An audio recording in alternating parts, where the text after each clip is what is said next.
Hello, it's Jay here again, and welcome to another lesson. In this video we're going to begin work on actual movement of the blocks. And firstly we're going to create a new C# script. Now this one's just going to be called manager. So this script is going to handle some of the variables in the game,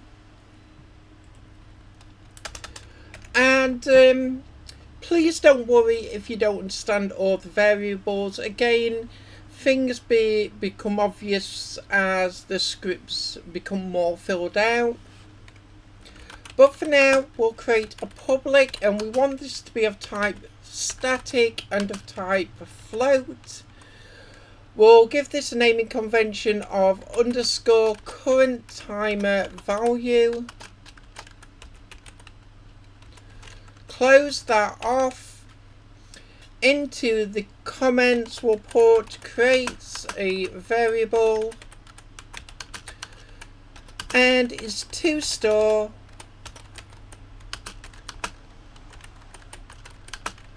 the current timer value.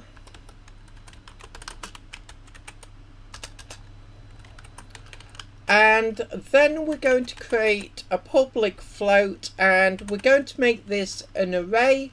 So open and close the square type of brackets, and underscore we'll put drop timer, and we'll make that equal to a new float array. So open and close square brackets, then open and close brackets again. Inside the brackets we're going to put some values now.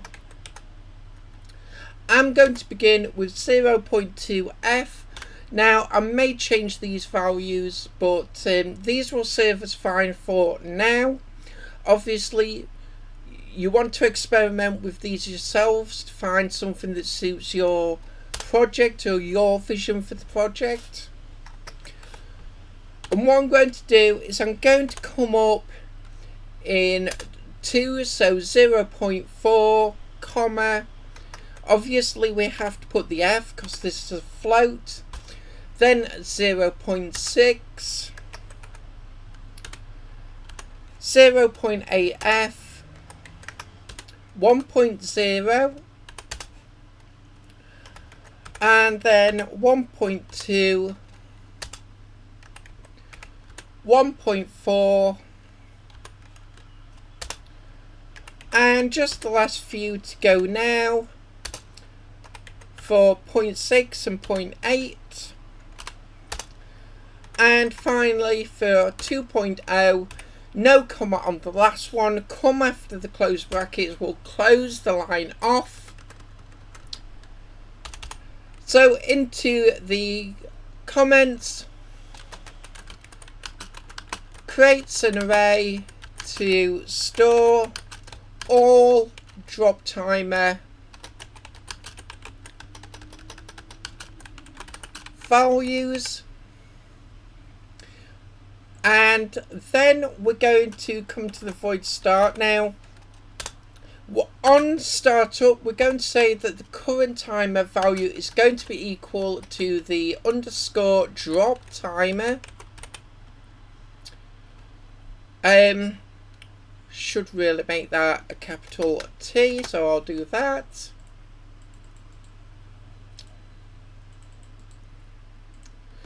Then we'll open and close the square brackets, close the line off, and inside these brackets we're going to put the last value, which is 9.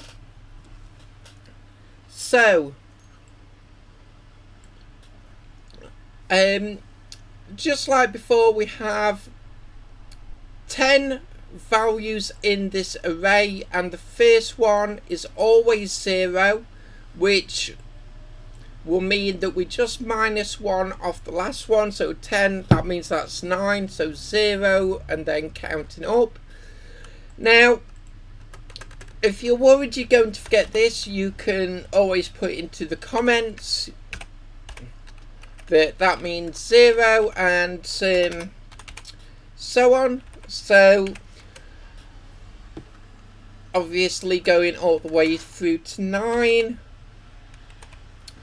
But I'll leave that for you to decide if you want to put all them comments in.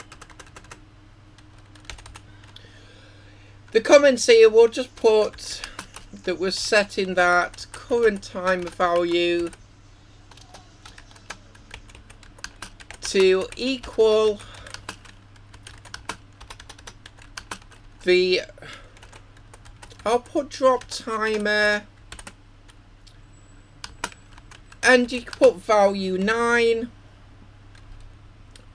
or something along those lines, you know, or you can put the last value. But that's all we need for this script to begin with. I'll save that off there. Now let's come to Unity itself. I'm going to just select the assets and I'm going to create a new folder, and this will be for the prefabs. And then in the hierarchy we'll create an empty game object, and I'll just name this manager,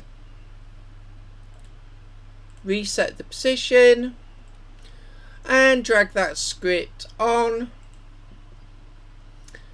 so they can see all our values. So 10 of, and here you can see how it works, element 0 all the way through to element 9.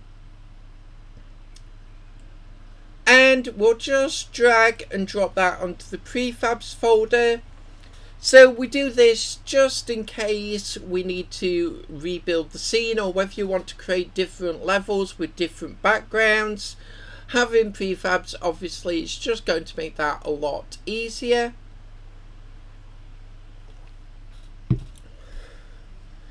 Now let's come back to the script for the spawn block this time.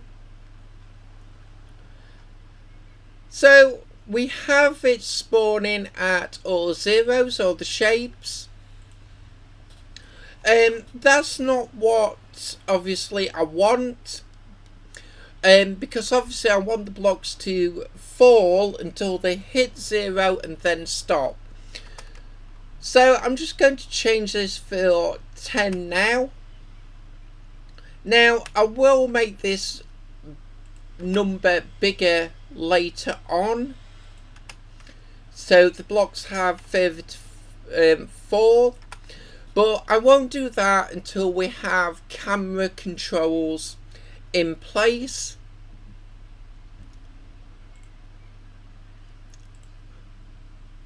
Because otherwise we're going to struggle. So now when I hit play, and if we click on the shape, as you can see it spawns in at 10, so we're actually above the camera now. So let's just stop that there. And I'll come to the resources folder. I'm just going to drag and drop one of the shapes into the scene, and I'm going to set the Y value to 10.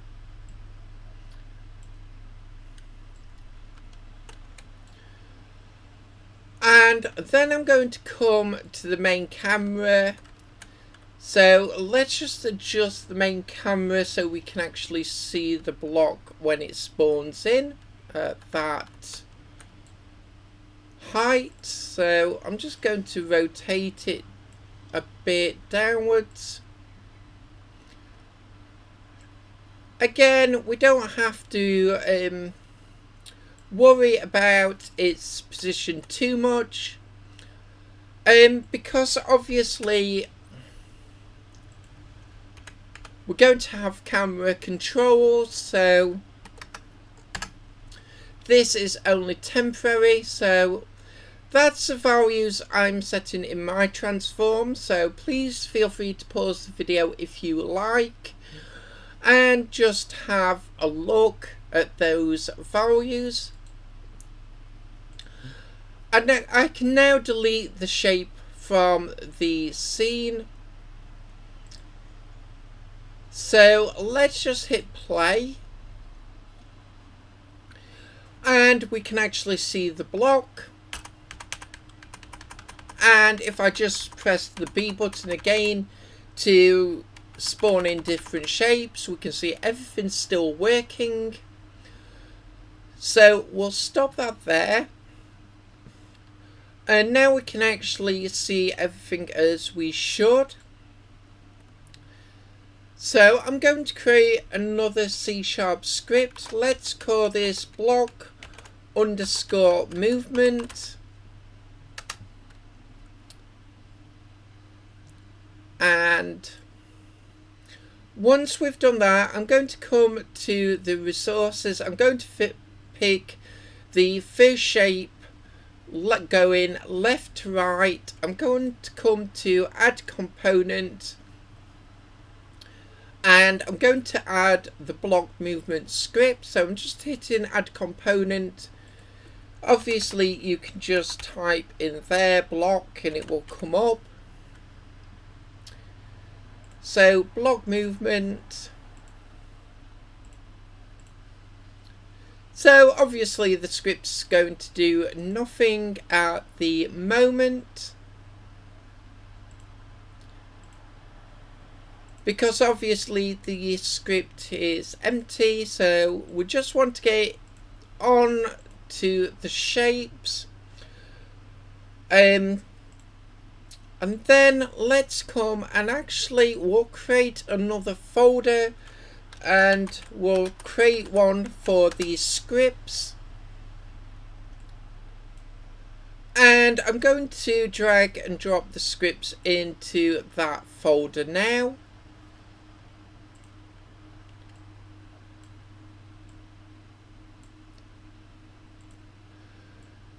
So this is just a case of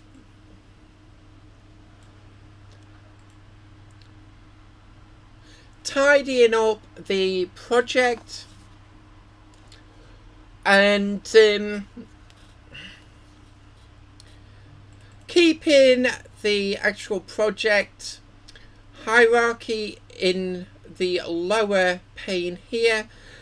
Just makes things much easier for us going forward.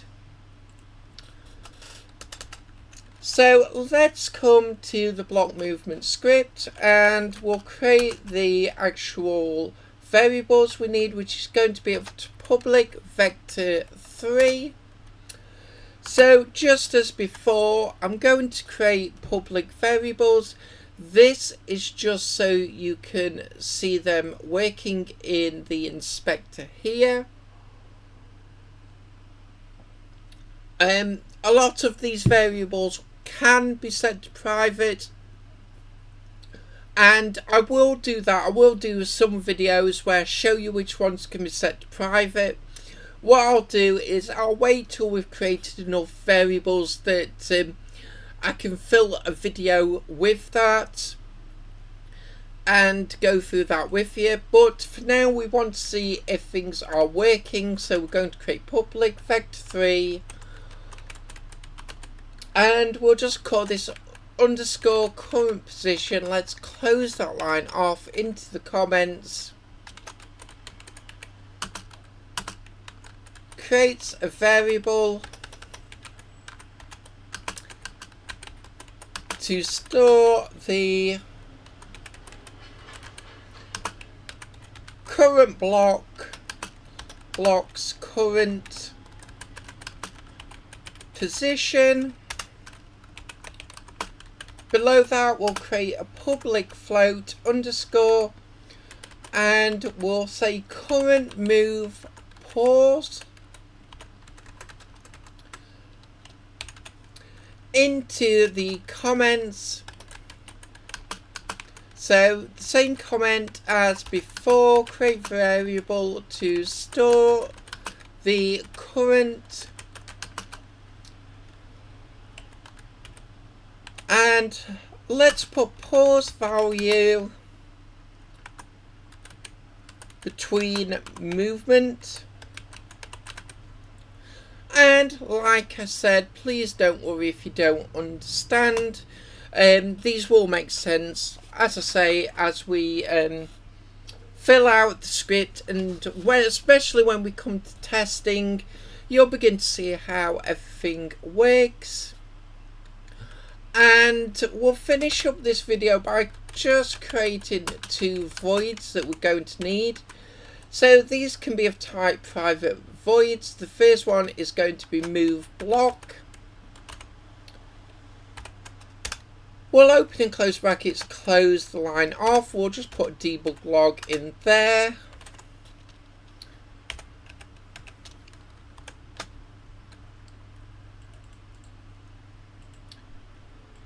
And I'll just put the name of the function in the debug log. Let's copy that. We'll paste that below. And I'll just name the second one countdown. And obviously I'll change out the debug log as well. And we'll just save that off there. So that script is now set up. In the next video we'll fill out this script and hopefully we'll be able to test everything out. And you'll get your first glimpse of seeing the blocks moving. But as always, I hope you enjoyed this lesson. I hope to see you next time. And until then, as always, bye for now.